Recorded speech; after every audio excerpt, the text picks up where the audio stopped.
Hello everyone. Not much happening today. I do have my strawberry plants ready for my friend. I'll deliver them to him tomorrow so he can plant them. But I like to tell you, since there's not a whole lot going on today, other than me doing laundry and cleaning and vacuuming and all that, let's take a break and I'll let you know like when my husband bought this place. And it was he was second owner. Okay, first of all, there was no steps out the back door, so him and his buddies got together and they built a deck. But I think before that, he brought in truckloads and truckloads of soil to put in here, and he tested the soil to make sure, you know, he could plant his trees. Then he ordered trees.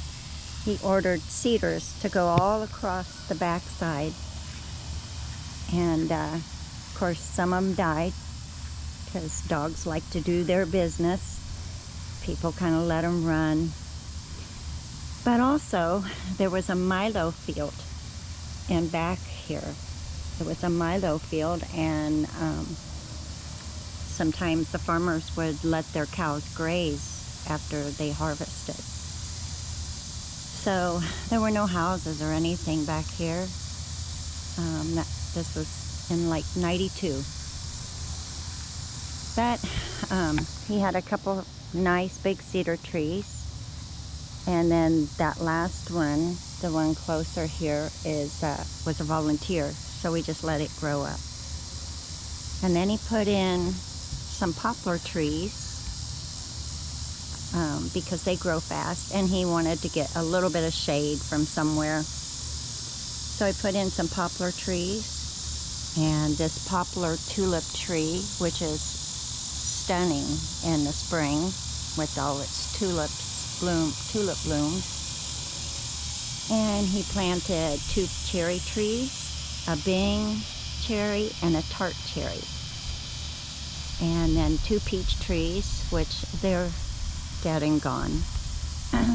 But this is where we put our brush, and until it gets big enough, then we'll take it to the city dump and dump it, or sometimes we use it for firewood.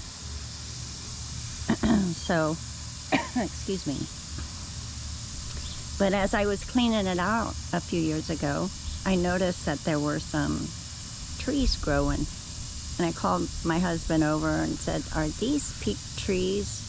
And they were peach trees from the peach trees that we had here. So we had 3 of them, and we planted them over there. And this is their 3rd year. And they finally produced. Every one of them are peach producers. So they're staying. We'll have to spray them for wilt leaf this fall once they lose their leaves, because we noticed that was a problem this spring. And then I think this maple was a volunteer, and he let it grow up over here behind the shed. And they had, when they built the homes here, they put 2 oak trees in front. So, but anyway, they got the deck built. It was twice as big as what this one is now, but it got rickety, so we tore it down, and we just used steps for a while. And then my husband built a new one, just a small one where we could sit a couple chairs and a little table. And this used to be a pond. We had a fountain pond here. My husband dug it out. He had an old waterbed, and he used the plastic from it, and it was good for many years. Then it finally got holes in it and kind of wore out. I think probably because I have cats, or we used to have a lot of animals come through here and drink from it at night. And there's probably foxes and raccoons. There's probably bobcats and the such come through here and would drink from it. So it got holes in it, and we finally we tried another kind of plastic, and it was just so thin.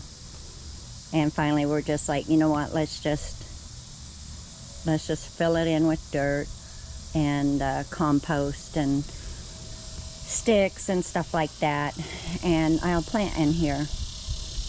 And this is its first year being filled. So,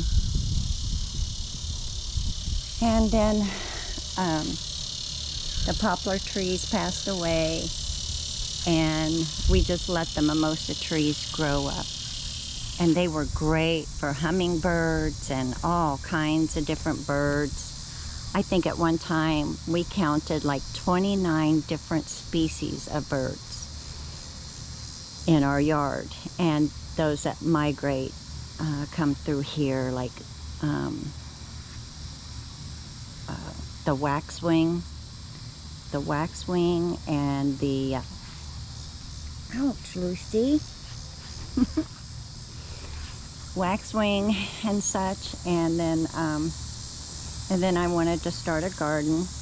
Matt and I met in late '03, and I moved here in early '04 and planted a garden. And then I just did vegetables. And then our neighbor had some strawberries from their grandfather's farm. And so she gave us 10 plants, and it grew into a 12 by 12 section, filled it up. And each section of these gardens are 12 by 12 foot. And then I decided, well, I would love to have some wildflowers where I have cut flowers to put in vases and make arrangements. And because I used to do that in a flower shop. And so I dug this all out, and every time I would find something along the road that I thought was pretty, I would stop the car, get out, grab some blooms, and I bring them home and put them in my garden. And they grew. They might not grow that same year, but they grew next year. And sometimes it took a couple years, but they would grow. And then I would go and buy plants and put in here, and just different things, anything I thought was pretty. So that's how that became about. The sunflowers, they're all volunteer, and so I just kind of let them grow. And most of the time they're all across the back side of the garden. And I always pull out the ones in my flower garden and stuff. But this year I kind of just let it grow along the side and along the back. Next year I probably won't do that, because I have a lot of seeds for new things. So that's kind of how this started. And then we opened up a motorcycle shop, and we had a good run for like 7 years. A lot of fun. We met some wonderful, good people. We put on so many events, and we just had a grand time with it. And then my husband had a heart attack. He was working his day job and coming in at night working on motorcycles, and it was just too much. I was there during the day, and I took care of it during the day. But ordering parts, and we had clothing and t-shirts and leather, and we had the whole realm of what motorcyclists need. Matt built 2 bikes, and we sold those. And then after his heart attack, we had to cut back, and we hired somebody to help in the shop. And it was kind of at a bad time, and little shops were closing. A lot of them were closing. And it worked for us for a while, because we were bringing in the one shops that were closing, we were getting their customers.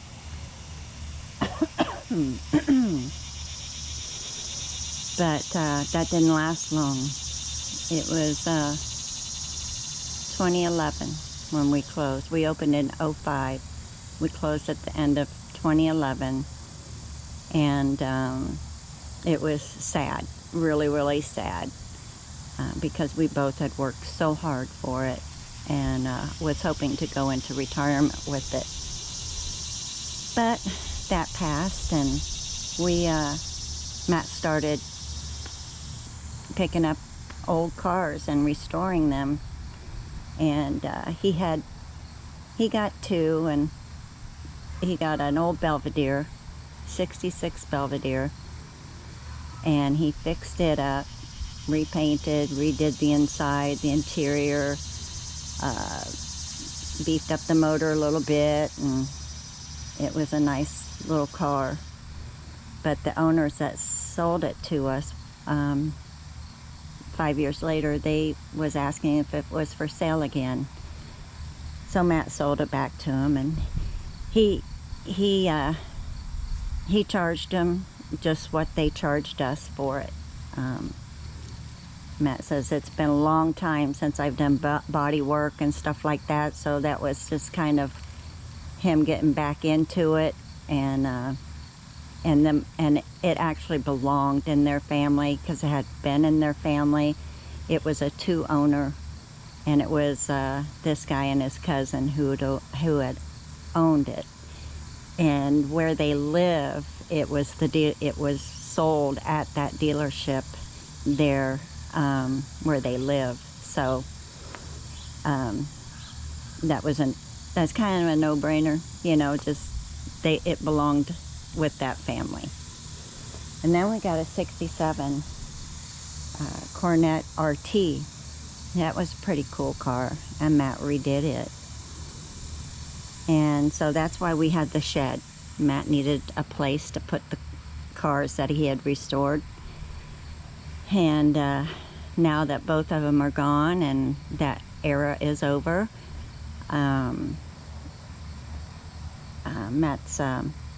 Matt kind of got hurt and can't wrench anymore. So he's got a desk job now, and he's loving it. What he's doing is he's helping the new techs that are coming in, and if they need help, he's there to help them. If they get stuck on something, Matt can tell them what steps to take to diagnose it and stuff like that. So he's right in his realm. He's a really good teacher. He has a lot of patience, and he's very good at what he does.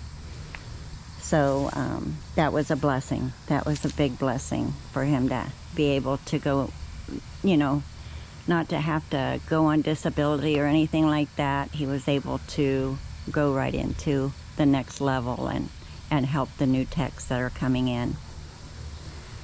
So, but what I like to do, what I would love, is to have me a little she shed, because I notice in my videos, I got stuff boxed in totes and all this. We keep some stuff in here, but I would love to have like a little, and I might just look at one of those maybe pre-made, because I know my husband doesn't have time to be building me anything, and I am not a builder. I'm a farm girl, but I didn't go out with my dad my brother did that. It was my brother and dad that did all the chores and building and all that. And but Mom and I, we cooked and cleaned. You know, we took care of the guys out in the field. You know, I was the water girl, I was the sandwich maker, and so, you know, we took them lunches and kept them in water and drinks and ice and whatever they needed to continue on harvesting or planting or whatever they were doing. So, I'm not much of a builder. So I'm thinking about getting a little shed here for me, because it would be so much better if I could just open a door or unlock a door right here and get my stuff out, and then it's not all out and makes it look junky. It would give it a neater look. So I'm thinking about that. And if we were to stay here, we're looking to move at some time. But I've had thoughts about putting a greenhouse all over the top of my garden. Make it just one big greenhouse, and I could have some plants out around it, you know, and make it look pretty. But I've thought about that. I don't know how it would go over, but, you know, it's just my dreams. It's just my thoughts. At some time in my life, I would love to have a greenhouse, and so I could plant and grow all year long. So,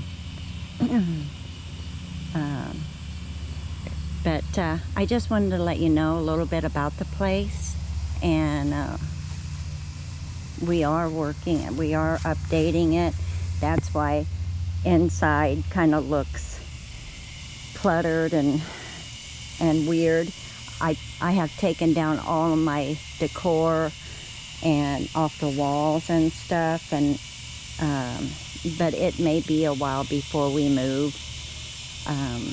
Just depends on how things go. But for right now, I'm just moving forward with trying out new flowers, new plants, and I know one thing I'll do different next year. I will help, I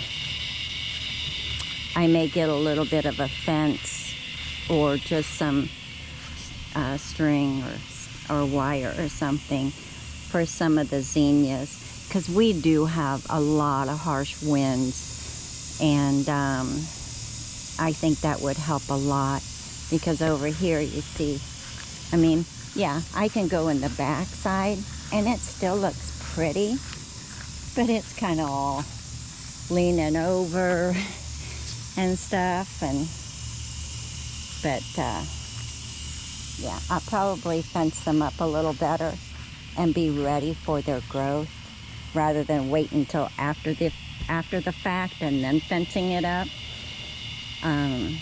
So it's just a learning curve, you know. So, but anyway, that's where we're at, and I love this place. I love the yard. We have a big yard. When we have company over or the family over, we have room for a volleyball net, and we can even use that field for, you know, a baseball game or whatever back here. But it's just, you know, it's just, you know, when you're getting older and you're looking to kind of downsize a little bit and find more affordable places to live, you know, sometimes that's just what you gotta do.